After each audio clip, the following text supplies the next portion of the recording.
Minhas irmãs e meus irmãos, muita paz. Que Jesus nos abençoe, nos ampare e nos ajude nessas reflexões que vamos fazer hoje em torno da ideia de ser espírita. Nós dizemos ser espírita. Alguns dizem, eu sou espírita cristão. Nós não concordamos com essa afirmativa. Assim como também há alguns que falam, até espíritas, até espíritos que falam, espiritismo cristão.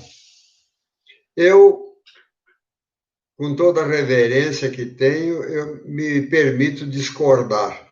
Porque se você disser espiritismo cristão, você vai admitir que existe outro espiritismo ou outros espiritismos que não são cristãos. Não é? Quando eu digo um homem brasileiro, porque existem outros homens que não são brasileiros. Para mim, é um equívoco, ou é uma redundância, porque não existe espiritismo que não seja cristão. Porque a palavra espiritismo foi cunhada por Kardec. Em francês existe espiritisme, é a doutrina dos espíritos, iniciada por Kardec e divulgada por ele, resultante do diálogo dele com os espíritos superiores com quem ele manteve contato durante alguns anos e durante de muitos médiums. Ele pôde fazer a comparação dos ensinamentos, a universalidade dos ensinamentos, porque espíritos que se comunicavam tanto na França como em outros países tinham cujas lições nos vieram através do esforço, do trabalho de Kardec. Então, nós, espíritas, quando dizemos sou espírita, significa eu acredito na comunicação dos espíritos, acredito na reencarnação, acredito na lei de causa e efeito, acredito que eu sou o construtor do meu destino, que as coisas que acontecem comigo são decorrentes dos meus pensamentos, palavras e ações, que a vida será tanto melhor de acordo com a minha fidelidade aos ensinos do Evangelho de Jesus, que o caminho é o Evangelho de Jesus, etc, etc, etc. Que o milagre não existe, que tudo que nós fazemos ou recebemos resulta do nosso esforço ou do esforço de alguém que buscou nos ajudar. Então, a visão espírita é diferente das outras conceituações cristãs. Eu me lembro dos meus tempos de jovem, até de criança ainda, de adolescente. Naquele tempo, algumas pessoas ainda falavam isso, hoje já não falam mais. O espiritismo é mais uma ciência, porque havia pessoas que se rendiam aos argumentos espíritas, às provas espíritas, e provas essas obtidas através até de grandes sábios da Terra, como nós temos citado aqui em nossas palestras, né? William Crookes, Aksakov, Lombroso e muitos outros, né, espíritas que deixaram, ao lado da sua ciência, deixaram o seu testemunho irrefutável a respeito das verdades trazidas pelo Espiritismo, principalmente no setor fenomênico. Mas as pessoas, então, se rendiam às evidências, etc. mas deixava o evangelho um tanto de lado. Eu acho que o espiritismo é uma ciência. Sim, é uma ciência, inegavelmente é uma ciência, ciência da vida. Mas não é só isso. O espiritismo é a revivescência do evangelho de Jesus.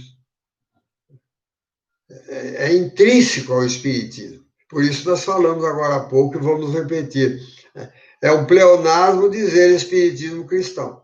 Ou é uma impropriedade, porque não existe espiritismo que não seja cristão.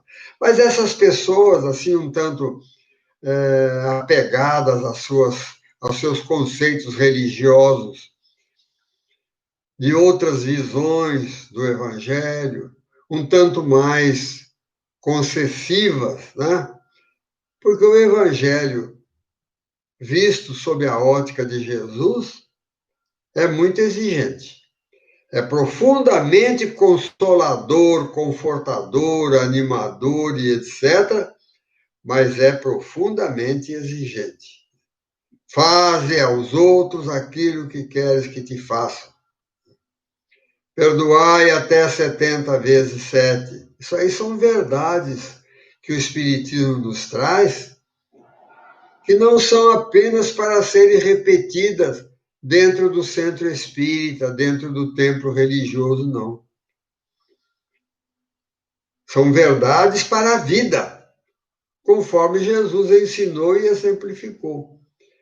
Notemos, quem já leu o Novo Testamento, nota que Jesus não tinha separação entre a parte religiosa e a parte chamada profana de sua vida. Todo o seu conteúdo religioso, tudo aquilo que ele veiculava como religião, como moral, como ética, ele vivenciava em todos os momentos.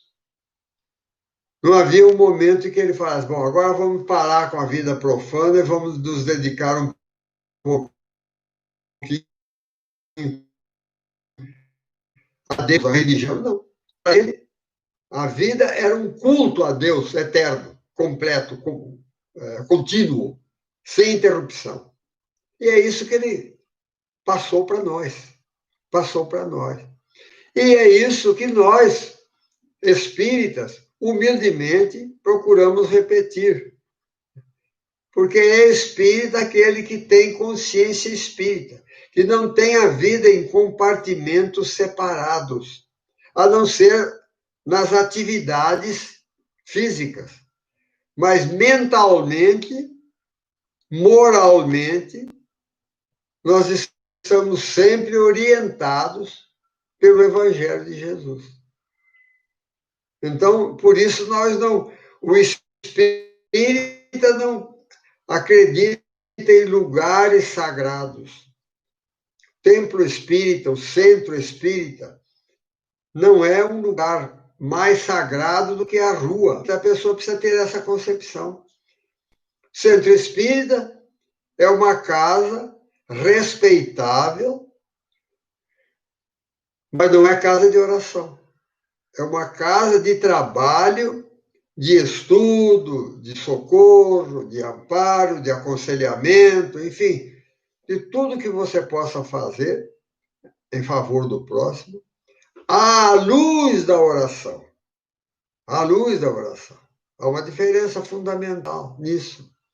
O espírita não comparece o espírita verdadeiro, estou falando, aquele que entendeu realmente os ensinamentos de Jesus trazidos pela doutrina espírita. Ele não vai ao centro espírita para rezar, para orar. Ele vai, se estiver precisando de um socorro, de uma palavra amiga, através de um companheiro que estará lá na condição de aconselhador, de conselheiro, ou de irmão com quem ele possa dialogar e repartir as suas aflições, apresentar as suas aflições e buscar uma ajuda, um amparo, uma palavra de conforto, de ajuda, etc. Né? Se ele estiver precisando disso, ele vai ao centro, porque vai certamente encontrar alguém que lhe dê uma palavra de amparo, de conforto, de apoio, de um encaminhamento para a solução dos seus problemas. Eventualmente poderá dar-lhe um passe, ou alguém que lhe dê um passe, fluidificar uma água que ele leve para casa, tudo isso. Mas ele não vai ao centro simplesmente para orar, para rezar. Por quê?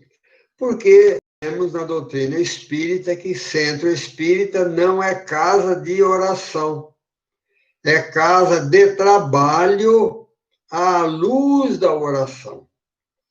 Porque todos os trabalhos iniciados e finalizados dentro de um centro espírita têm a prece como chave de abertura e chave de fechamento, de encerramento. Porque buscamos desenvolver dentro do centro aquela ambiência mental ligadas ao mundo espiritual, aos espíritos amigos, que estão sempre buscando em nós sintonia para produzir um bem. São trabalhadores do bem, são espíritos ligados ao Evangelho de Jesus, que estão na Terra. Existem muitos espíritos que têm missão aqui na Terra, não estão no plano espiritual, não permanecem aqui durante muito tempo. Vez por outra vão ao mundo espiritual, etc. e tal, até para descansar, para lazer, para adquirir novos conhecimentos, etc. Mas existem milhões de espíritos aqui na Terra trabalhando aqui, procurando ajudar a humanidade. Daí a necessidade que o espírita verdadeiro tem voltado ao bem, da necessária sintonia com essas entidades trabalhadoras do bem e com a vigilância muito grande para não se sintonizar com outra humanidade desencarnada com a qual nós convivemos, que procura fazer o mal, que ainda não despertou para o bem. A doutrina espírita é muito clara nisso. E o verdadeiro espírita procura se conscientizar disso, ficando esses ensinamentos, esses esclarecimentos, essas orientações, não no campo teórico, meramente intelectual. Elas passem a atuar na nossa vida. Então, essa consciência de que nós convivemos com espíritos de vários níveis intelecto-morais é muito importante para o espírita. O espírita deve ter essa consciência. Daí a necessidade que, para você adquirir esse estado de consciência, é necessário que você se encontre consigo próprio. Que você não seja um alienado. Hoje eu estou precisando me distrair. Tudo bem, nós precisamos todos de distração, etc. Mas a vida não é só de distração, não. Deixe um pouquinho a televisão de lado, os programas de lado, e volte-se para si mesmo um pouco.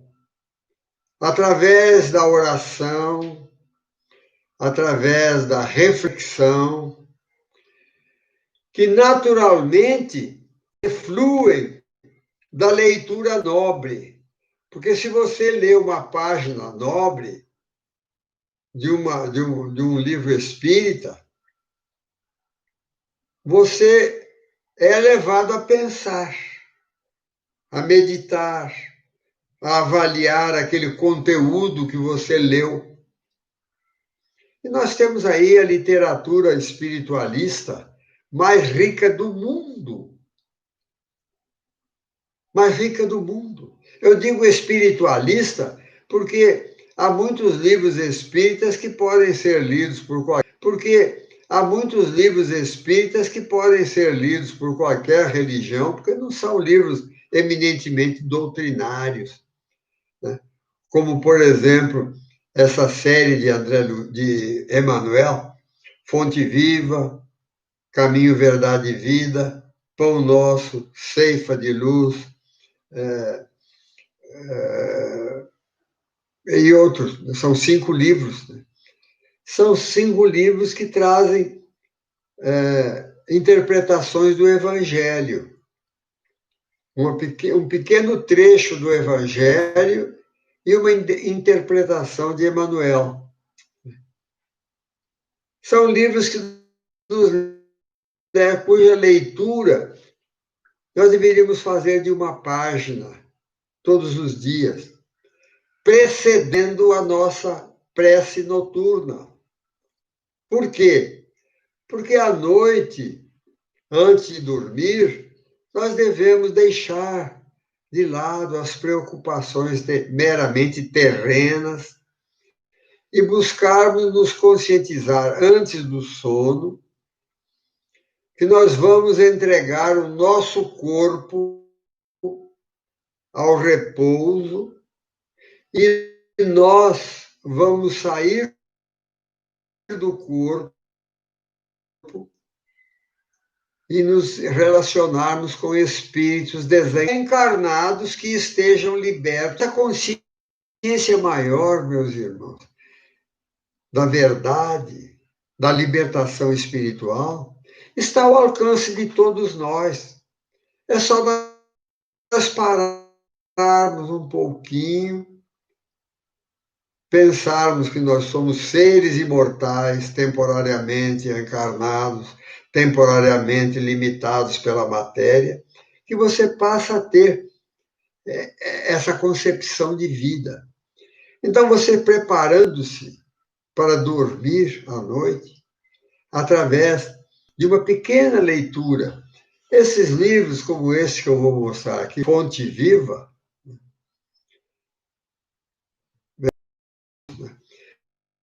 são pequenos livros que têm pequenas lições, 1,5 páginas, sobre um texto do Evangelho. Emmanuel se fundamenta sempre numa frase ou 2 frases do Evangelho, frases de Jesus ou dos apóstolos, e comenta ali. Então, isso faz com que nós deixemos um pouco ações eminentemente materiais e tenhamos, então, condições de deixar o nosso corpo físico na cama e, como espírito, entrarmos em relacionamento com espíritos equilibrados, trabalhadores do bem, que podem nos conduzir para locais de estudo, de reflexão e até de trabalho. Aí tem gente que fala, mas eu vou trabalhar enquanto meu corpo dorme? Sim, a vida é um trabalho. Jesus já falou isso. Eu trabalho e meu Pai trabalha ainda. A vida toda ela é dinâmica. Quem quer ficar dormindo fica estagnado, parado aí.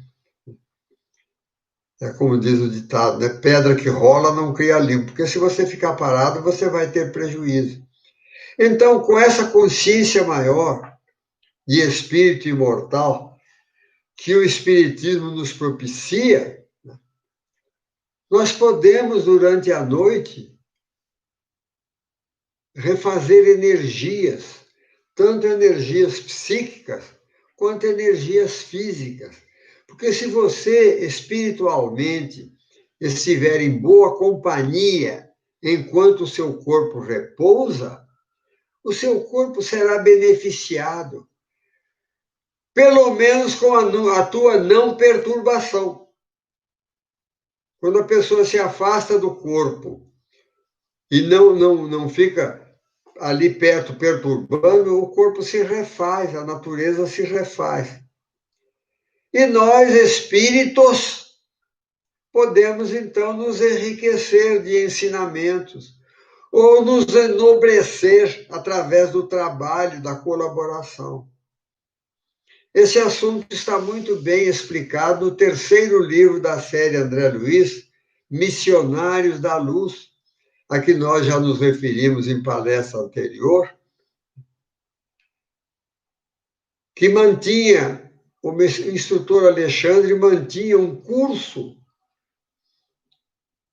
de 2 às 4 da madrugada para espíritos desencarnados e encarnados cujos corpos estavam dormindo. Alguns tinham condições de ir até esse encontro, que se dá aqui mesmo na face da Terra. Outros precisavam ser conduzidos, mas aquele que tem boa vontade, ele será conduzido se ele não pudesse conduzir sozinho. É a mesma coisa que uma pessoa que está privada do uso das pernas, mas ela tem boa vontade de ir a um lugar nobre, alguém vai levá-la, vai conduzi-la. Assim também no mundo espiritual. E nós sabemos disso. O espírita, aquele espírita que é verdadeiramente espírita, que leu alguma coisa, que se instruiu, que foi ao centro não só para tomar passe e buscar água fluida, que foi lá buscando também um ensinamento, uma nova diretriz para a vida, o espírita sabe disso, porque frequentemente esses temas são expostos no centro espírita, alertando as criaturas para a nossa contrapartida de esforço. Porque o esforço do espírita não fica só no se Deus quiser, não.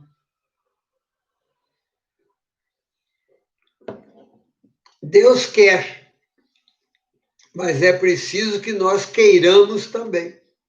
Porque se você não quiser progredir, Deus respeita o seu livre-arbítrio e permite que você fique parado. Agora, assumindo, é claro, os ônus desse seu estacionamento. E para usar uma palavra um pouco mais forte, dessa sua estagnação. Aí a gente, quando fala em estagnação, lembra das águas estagnadas que se perdem. Porque nós, quando não estamos pensando o bem, procurando o bem, fazendo o bem, de um modo geral, nós não estamos também inteiramente parados, nós estamos ali, um tanto estagnados, mas nos prejudicando, nos acomodando no mal, na preguiça, no desânimo, no desencanto, que naturalmente vão nos encaminhar para a doença física. A doença mental já existe. Porque uma pessoa preguiçosa, uma pessoa indolente, já não digo mais a revoltada, a rancorosa e etc. São doentes da alma. São doentes da alma. Grandes doentes que merecem a nossa compaixão. Mas, de um modo geral, nós ainda não despertamos. O espírita é alertado para isso. E quando eu falo, meus irmãos, ser espírita, e o espírita não faz isso, não quer dizer que nós estejamos num degrau superior, não. Existem muitos irmãos nossos que estão em degraus muito mais avançados que nós e não são espíritas. Porque ser espírita, primeiro, é seguir, na medida do possível, do seu entendimento, da sua capacidade, o Evangelho de Jesus. E há pessoas que seguem o Evangelho de Jesus e não são espíritas. Então, ser espírita também importa em respeitar profundamente os outros, principalmente aqueles que têm fé, aqueles que acham que estão no caminho certo. Tudo bem. Tudo bem. Então, quando nós estamos comentando essas coisas, quer dizer, são coisas que nós espíritas aceitamos, assumimos e que nos qualificam como espírita. E uma das grandes qualidades que o espírita deve procurar manter, desenvolver em si é exatamente essa, de respeitar o próximo, principalmente nas suas convicções religiosas. O verdadeiro espírita não busca converter ninguém, absolutamente. Nós não temos catequese espírita. O espírita que está querendo fazer catequese ainda não despertou para o verdadeiro ensinamento espírita. Nós procuramos fazer catequese dando exemplos. O quanto o Evangelho de Jesus nos ilumina os caminhos, nos clareia as ideias, nos orienta as palavras e os atos. Porque aí você estará sendo o maior divulgador da doutrina espírita. Porque os latinos já diziam isso há 2000 anos. A palavra convence, o exemplo arrasta. E é verdade. Eu vou contar-lhes aqui um fato que eu já contei outras vezes aí, mas nem todos conhecem. Eu fui fazer uma palestra no Rio, fui participar de um seminário sobre evangelização da criança. E me coube lá a palestra de encerramento. Eu estava lá, sentando, meditando, pensando no que ia falar, sem escrever roteiro, sem nada. Falar conforme estou falando aqui agora, né?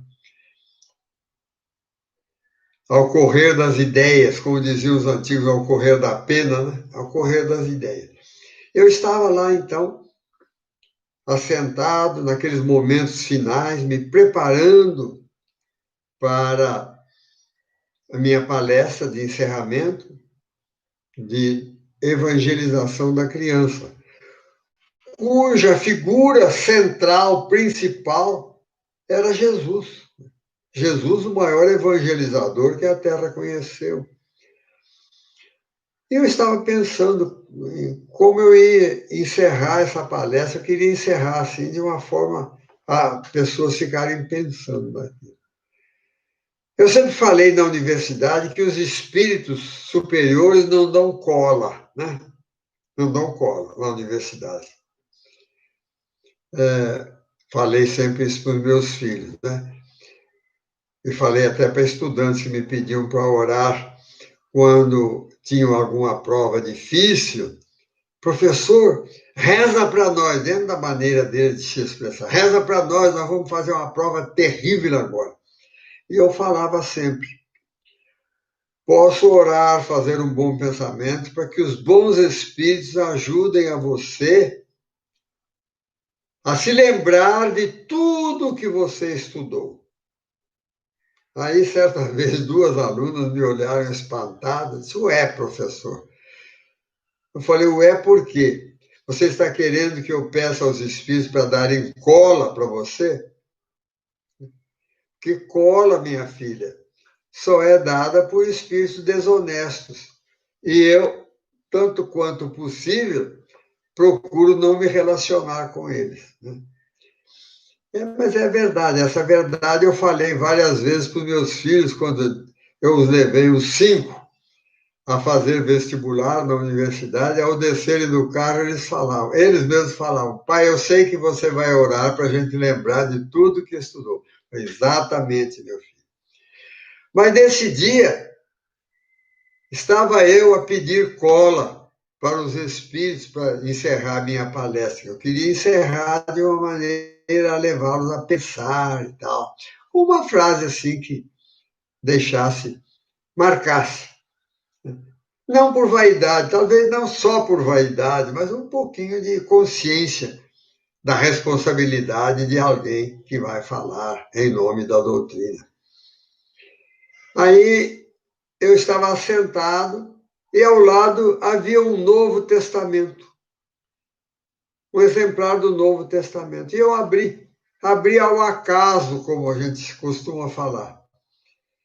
E caiu exatamente no capítulo 7º do Evangelho de Mateus, o Sermão da Montanha. O Sermão da Montanha é relatado por Mateus nos capítulos 5º, 6º e 7º do seu Evangelho. E o capítulo 7º, o versículo 29, que é o final, diz o seguinte, se referindo a Jesus. E ele ensinava como quem tem autoridade, e não como os fariseus. Eu fiquei impressionado, né? Foi uma ajuda que os Espíritos me deram, né? Porque Jesus falava com autoridade. Por que que o Mateus sentiu isso? Porque ele sentia que quando Jesus falava, tocava-lhe profundamente o íntimo, a consciência, o coração, porque as palavras de Jesus eram ditas com convicção profunda.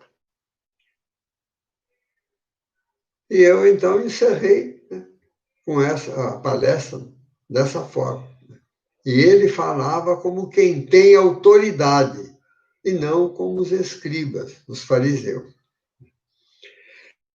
É isso, minhas irmãs e meus irmãos. Então, quando nós estudamos, como todo espírita deve ter, o espírita verdadeiro, o espírita que está consciente da sua condição de espírito imortal, temporariamente encarnado na Terra. É uma consciência que nós vamos desenvolvendo ao longo. Eu nasci em Eles, que fiz um verdadeiro curso de melhoria espiritual ao longo da minha vida. Porque eu nasci espírita, em família espírita. Quando eu comecei a observar o mundo, né, havia reuniões mediúnicas na minha casa, porque há anos atrás eram muito comuns as reuniões mediúnicas domésticas. Eu, durante muitos anos, vi reuniões mediúnicas em casa. Minha mãe era médium, havia vários médiums, havia médiuns maravilhosos, extraordinários, a produção de fenômenos, fenômenos físicos, operações espirituais, não com cortes exteriores. No caso, por exemplo, de numa reunião, uma das irmãs ser operada e depois ela expeliu no dia seguinte aquelas partes do seu organismo que foram retiradas do seu organismo pelos espíritos. Ela expeliu aquilo. Havia reuniões de materialização em que os espíritos elevavam do solo até o teto, do piso da sala até o teto, uma vitrola tocando, né, que a maioria hoje não sabe nem o que é vitrola. Né? Era um toca-discos mecânico, muito pesado, pesava mais de 10 quilos. E os espíritos erguiam aquilo até o teto, o disco tocando, nem pulava linha, não. Os espíritos traziam flores frescas, orvalhadas, atravessando paredes e portas e colocavam na mesa. Eu não participava dessas reuniões, mas ouvia os relatos dos adultos, pessoas sérias, sóbrias, estudiosas, produzir o evangelho não tinha uma atenção tão forte. São fases que o movimento passou também está passando pela sua fase de adequação na Terra. Primeiro foram aqueles fenômenos chocantes, marcantes, etc. Depois os espíritos se manifestaram assim, atuando fisicamente sobre a matéria. E há uma literatura espírita muito grande sobre isso. Quem quiser ler, leia a história do espiritismo do autor de Sherlock Holmes, né? Arthur Conan Doyle. E outros livros, Materializações Luminosas, de Américo Ranieri, etc. Mas essas manifestações físicas foram desaparecendo ao longo dos tempos. O próprio Chico Xavier tinha condições, e Emmanuel, segundo nos informaram, disse a ele que a missão dele não era produzir fenômenos. A missão dele foi produzir o fenômeno dessa literatura de 450 e poucos livros sobre os mais variados assuntos, desde literatura, educação infantil, educação da juventude, filosofia, ciência profunda, como nós temos aí nos dois livros, Evolução em Dois Mundos, né? E deixou aí o testemunho. Que de alguns anos para cá, esses livros, esse testemunho do Chico, tem começado a incomodar certas mentes, a certas pessoas, no sentido de olhar e de estudar. Porque a verdade, ela vem à Terra devagar. Ela não surge assim, de repente, espetaculosamente. Notemos que a própria mensagem de Jesus demorou 33 anos para se manifestar completamente na Terra, com o último testemunho dele na cruz. E por falar em cruz, vamos falar também sobre a visão do espírita sobre o sacrifício da cruz. Que muita gente fala e pensa que Jesus ofereceu o seu sangue inocente para salvar a humanidade, como se fosse uma troca que ele teria feito com Deus. Eu ofereço meu sangue e só salvo a humanidade da perdição. Não. Nós espíritas entendemos que Jesus teve o seu sangue derramado em função do seu testemunho em relação à verdade, em relação ao amor, em relação ao valor daqueles ensinamentos que ele trouxe. O derramamento do seu sangue não foi para oferecer a Deus, não. Foi consequência, não foi causa. É diferente. Há religiões aí que enfatizam isso, que Jesus ofereceu seu sangue inocente a Deus para salvar a humanidade. Não. Ele pode ter até oferecido o seu sacrifício para que a humanidade tivesse consciência do valor dos seus ensinamentos, mas não fez uma troca com Deus, não, como muitos teólogos aí deixam a entender. Não, Jesus não fez troca com Deus. A morte de Jesus na cruz foi consequência da fidelidade dele às ideias que ele trouxera e aos testemunhos que ele havia dado até então sobre Deus, sobre o amor, sobre a verdade, etc. Pensemos nisso.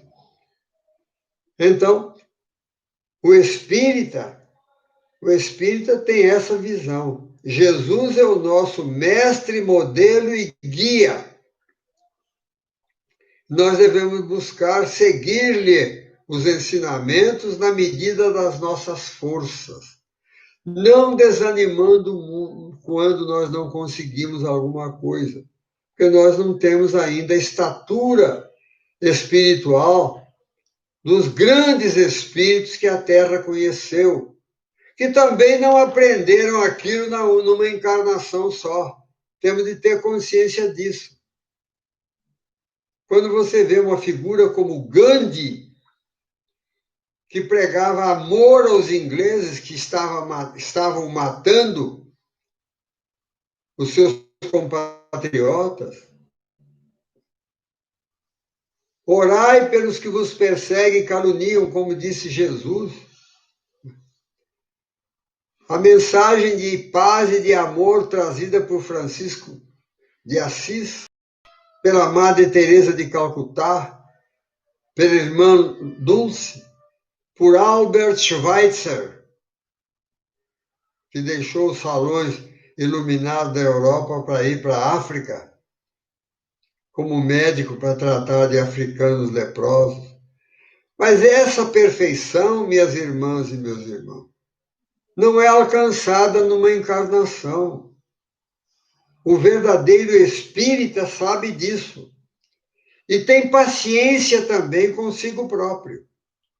Agora, paciência que não significa nem desânimo e nem tampouco desmazeiro. Deixa para lá, eu sou assim mesmo, sou atrasado. Não. Tem consciência da sua inferioridade atual, mas tem consciência também, na mesma medida, da necessidade que tem de promover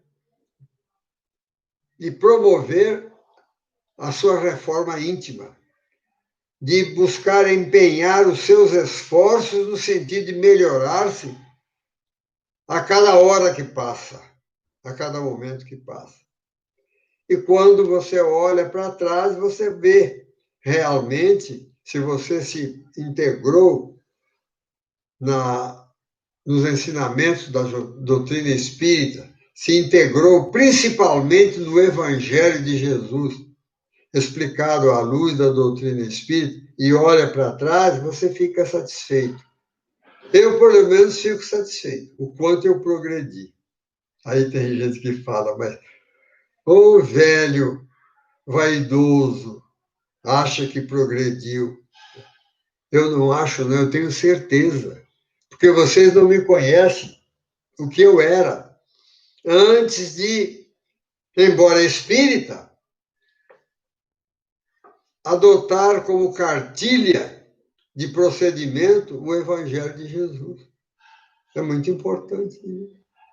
Eu devo confessar-lhes que eu ainda, jovem, eu admitia a vingança.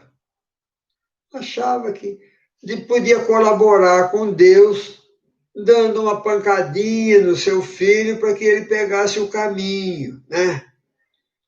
Até que eu ouvi de uma pessoa que vivenciava o Evangelho com muita ênfase, que me botou o Evangelho na mão e no coração. Eu era espírita, eu tinha convicção da reencarnação, da comunicação dos espíritos, da validade dos ensinos de Jesus. Tudo isso que a doutrina espírita nos ensina. Eu só não tivera até então a evangelização. Me desculpe.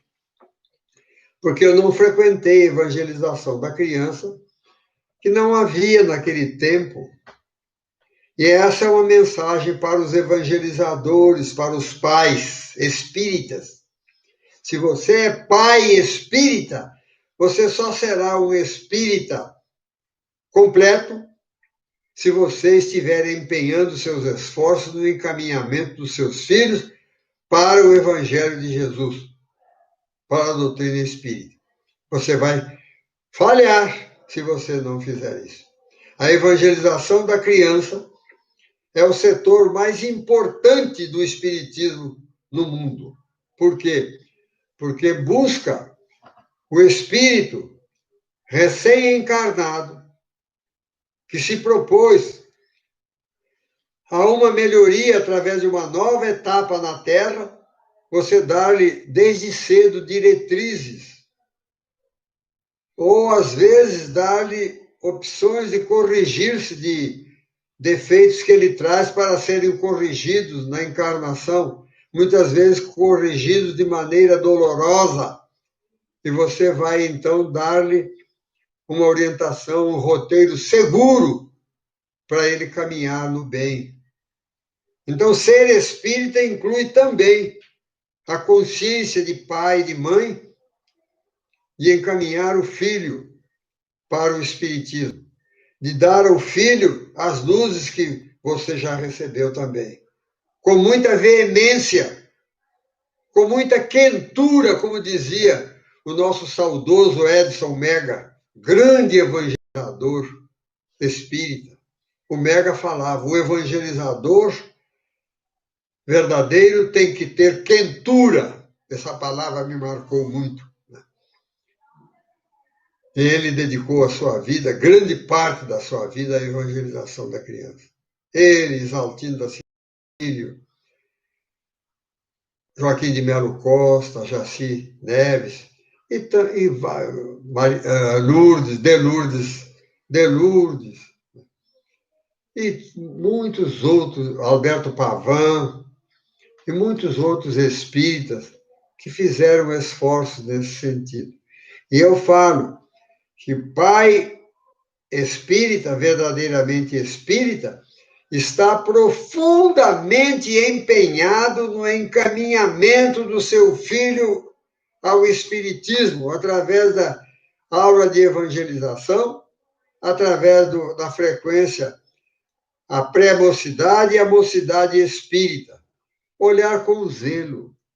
Mas, infelizmente, há muitos pais, eu falo pais genericamente, pai e mãe, né? Pais.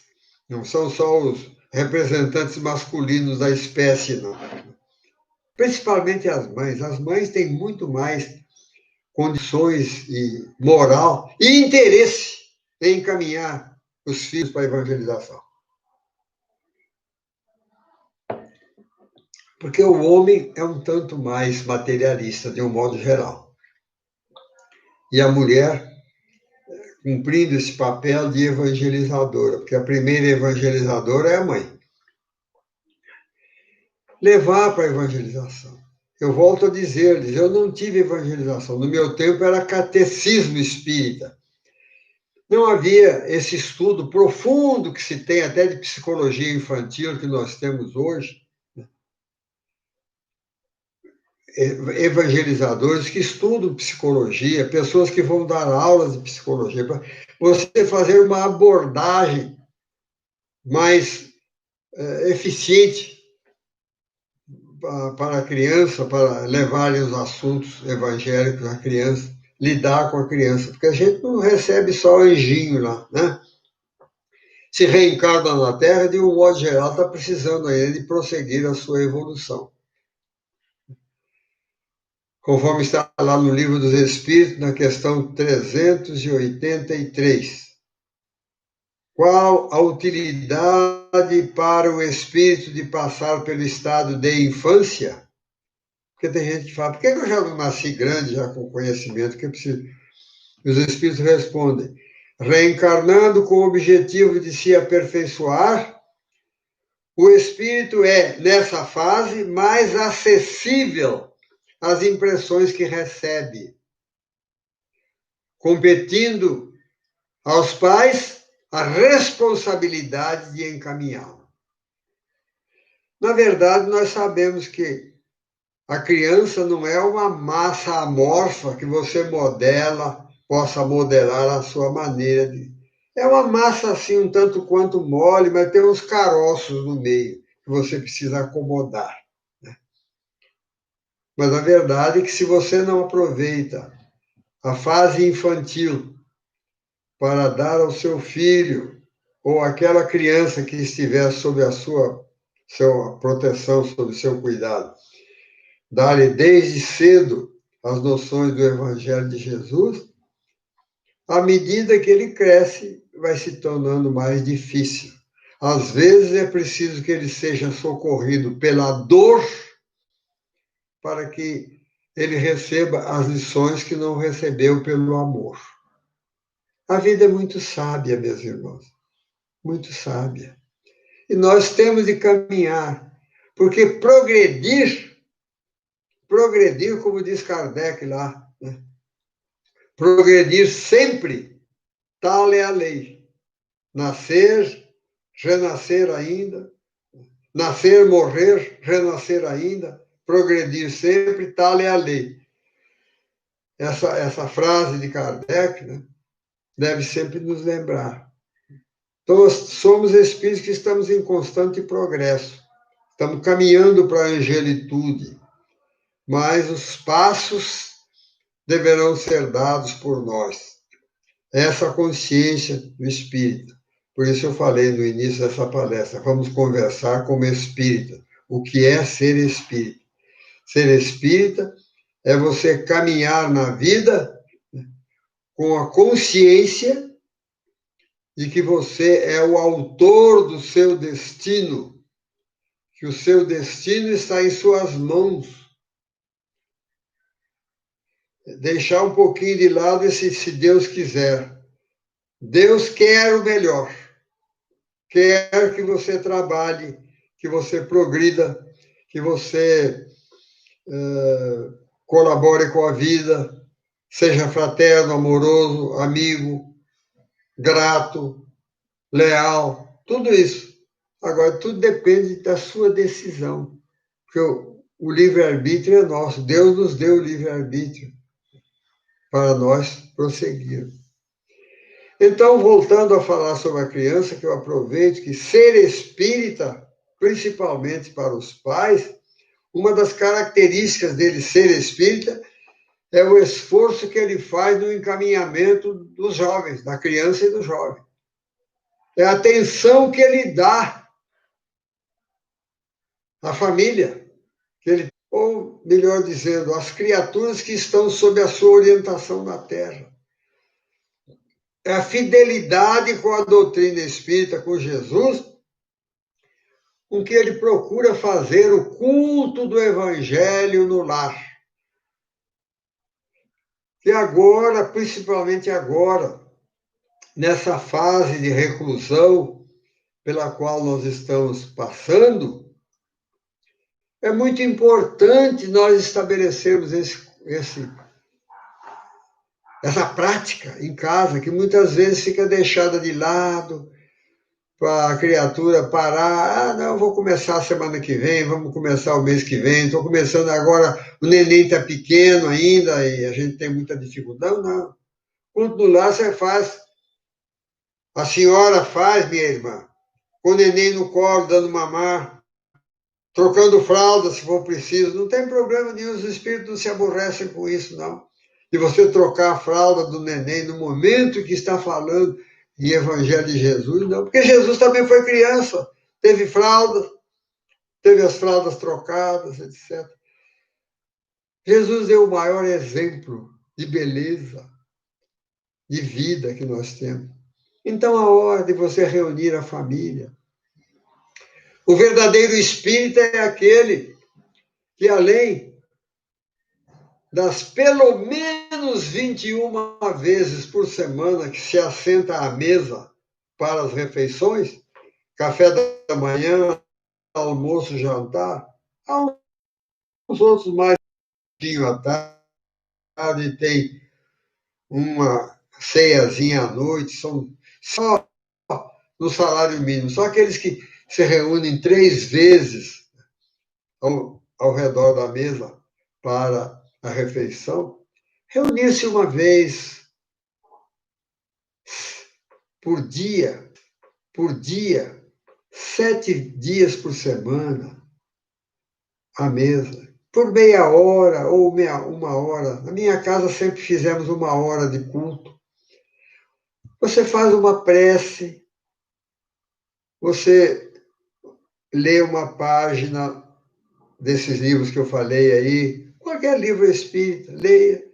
Uma página principalmente que esteja à altura das crianças. Há uma literatura espírita infantil muito rica. Você pode baixar o nível.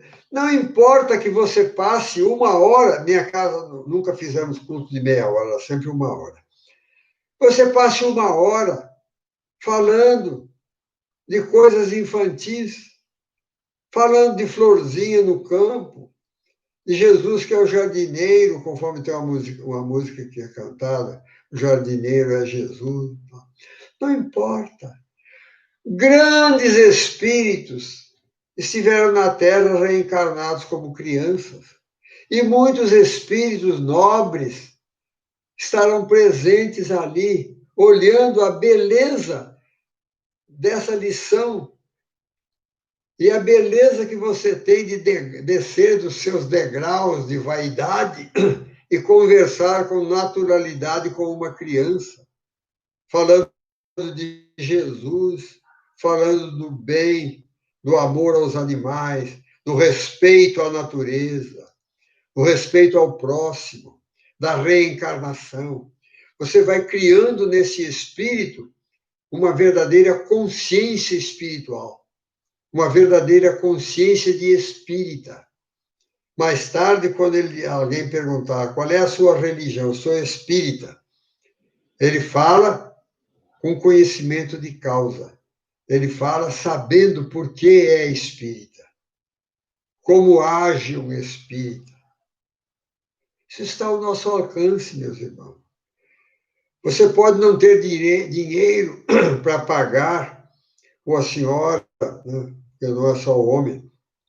Há muitos lares aí que funcionam sob a orientação, a égide mesmo de uma mulher. Não existe a figura masculina. Você, homem ou mulher, tem condições de fazer seu filho frequentar a melhor universidade do mundo, que é a Universidade Espírita, que você vai dar-lhe um curso superior de encaminhamento na vida através das letras espíritas, que nos trazem o Evangelho de Jesus de volta, na sua pureza, simplicidade originais, mas na objetividade também que nos encaminha a vivenciá-lo no nosso dia a dia. Hoje, minhas irmãs e meus irmãos, nós trouxemos aqui uma verdadeira colcha de retalhos, uma conversa com algumas reflexões que acredito nos serão úteis no encaminhamento da nossa vida e falamos daquilo que tem sido o nosso roteiro. Muita paz. Muito obrigado.